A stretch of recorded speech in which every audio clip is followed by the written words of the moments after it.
Значит, наша организация в течение уже 15 лет работает вопросами экологии в Кыргызстане. Вот. И я хочу выразить свою признательность и благодарность организации «Женщины Европы за общее будущее», а также «Маме 86» за тесное сотрудничество и возможность принять участие в этом собрании. Вот. Значит, меня попросили сделать некоторый обзор того, что мы проделывали в нашей стране, а также посмотреть на то, какие процессы сегодня идут в регионе Верхца. Ну, конечно, для меня наиболее легко и осмысленно сделать акцент именно на том, что, то, что происходит у нас. Поэтому прошу, если будут какие-то вопросы побольше в общении, то тоже готов на них буду ответить. Вот. Но здесь уже говорилось о том, что асбест есть грязотело две половые группы, и коллеги здесь много уже рассказали про их структуру, то, где растворяется и как двигается. Хотя позиция, конечно, по этому поводу, ну, то есть не в плане, что я собираюсь оспаривать мнение докторов, но есть и другая позиция о том, что у асбеста нет нижнего порога воздействия, как у любого мутагена, канцерогена.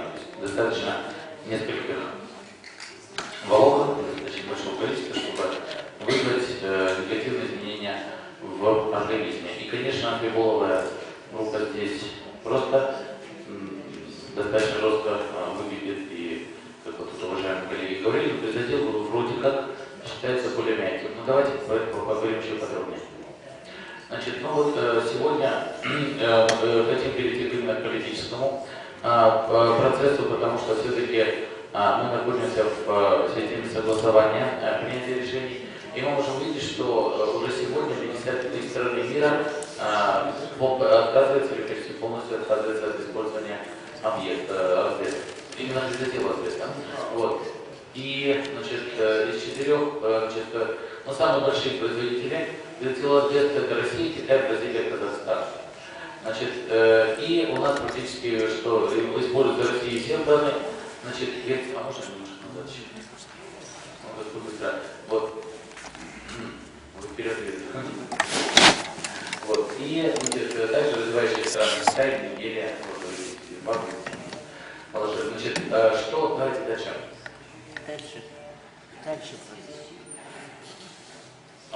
Что хотелось бы сказать, что мы придерживаемся того мнения, и вот у нас проходила тоже конференция, про которую я скажу чуть позже, что все виды асбеста — это большая опасность. И мы видим о том, что и ВОЗ, и я думаю, что доктор Рухаким про это еще нам скажет, который, что и ВОЗ, и Всемирная организация по раковым заболеваниям говорит, что грязотел произведений и в Казахстане, и в России, и так еще используется в странах Верхца, он также ведет к тем заболеваниям. Вот здесь все показано. И тут, например, самый главный момент, это что нет никакого естественного порога для безопасности одного волокна, и оно может убивать. Такой вопрос, что это оттянутый вариант.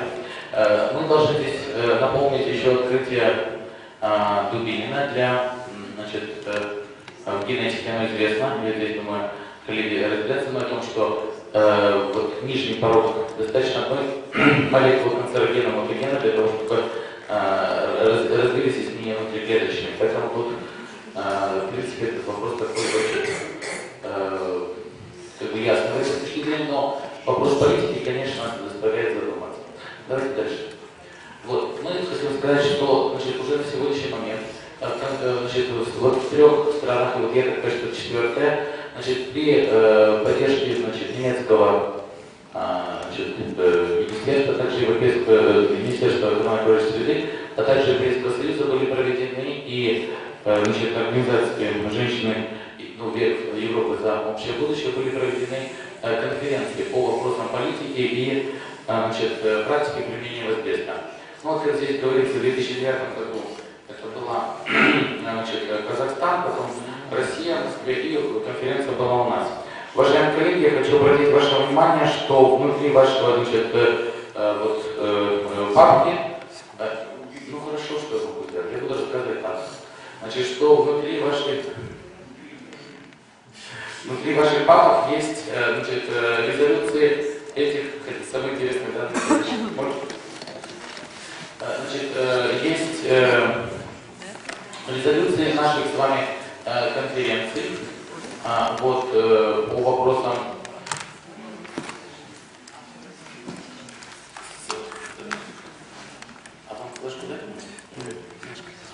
Хорошо.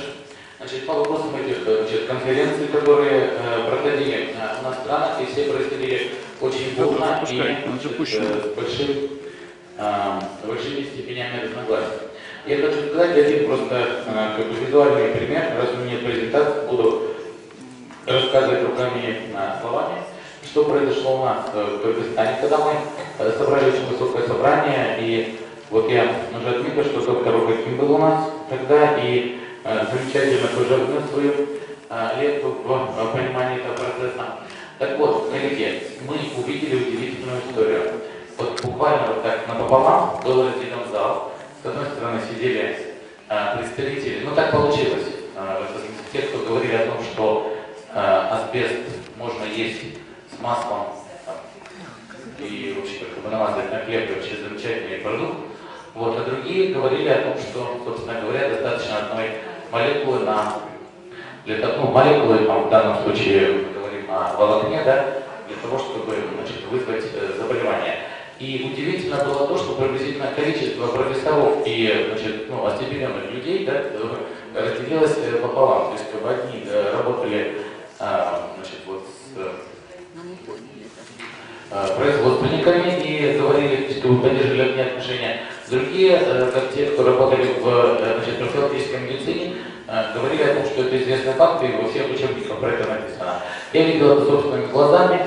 Вот, это было, то есть с одной стороны стал доктор наук, с другой стороны стал доктор наук, и говорили абсолютно противоположные вещи. Коллеги, значит, вопрос находится в некотором согласовательном механизме, то есть какое решение принимать, какие методики использовать.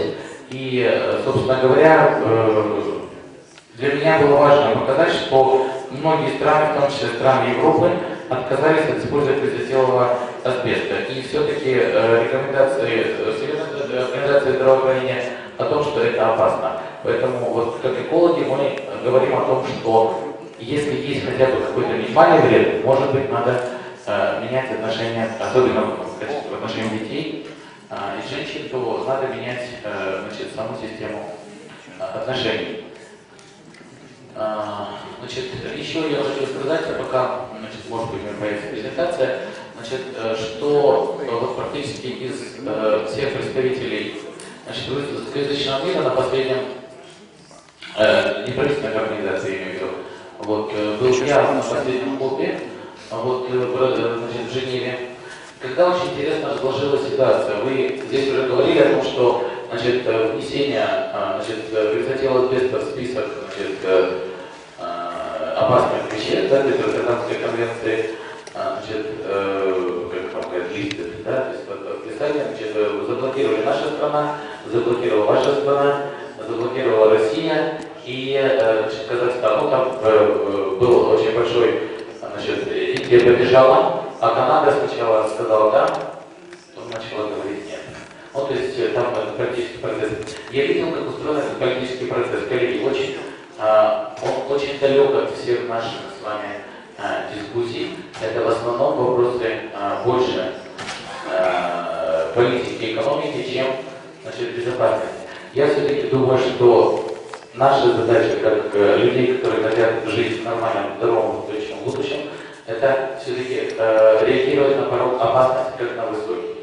Давайте посмотрим, что еще значит, у нас есть. Про конференцию уже сказал, что, кстати, вот вы посмотрите резолюцию, вы видите, что достаточно мягкие все резолюции были по этому поводу в странах. Вот, а я хочу немножко рассказать про нашу страну. Ну, вот вы видите, это у нас не добываем, как вы понимаете, асбест, но мы используем это вот, значит, завод по производству шифера. Вот, он так и называется, значит, нефтяно-шиферный комбинат. Вот, ну вот вы видите здесь, как они хранят. Если вот в единой книжке, значит, у вас кадры, значит, есть о том, что люди работают в респираторах, то наши кадры говорят о том, что люди просто так его попадали, как вы уже говорили. И вот это страшно, потому что знаний нет даже у тех представителей, которые работают на бизнесе, мы с ними проводили, значит, исследования, вот, здесь результаты исследования, если мы представим с собой книги, вы здесь можете посмотреть, я оставлю на, значит, экземпляр, вот, и, ну, кого заинтересует. Вот, и здесь надо сказать, что абсолютная низкая квалификация, значит, знаний самих рабочих, которые работают, то есть, на ответственном производстве, и такая же история с, собственно говоря, с утилизацией. Для нас это наиболее сложные моменты. Давайте дальше. Значит, вот посмотрите, пожалуйста, что я хочу показать, что у нас, смотрите, Кыргызстан блокирует завод асбеста, при том, что у нас производство подписания, значит, листит в списке Роттердамской конвенции об токсических веществ. Смотрите, у нас производство падает. Да, но, конечно, вы должны понимать, что страна, которая имеет до сих пор, у вас одна была революция, у нас две за это время и 4 смены правительства уже произошло. Конечно, это не способствует ни инвестициям, ни экономическому росту. И вот вы видите вот это, вот, значит, уровень падения.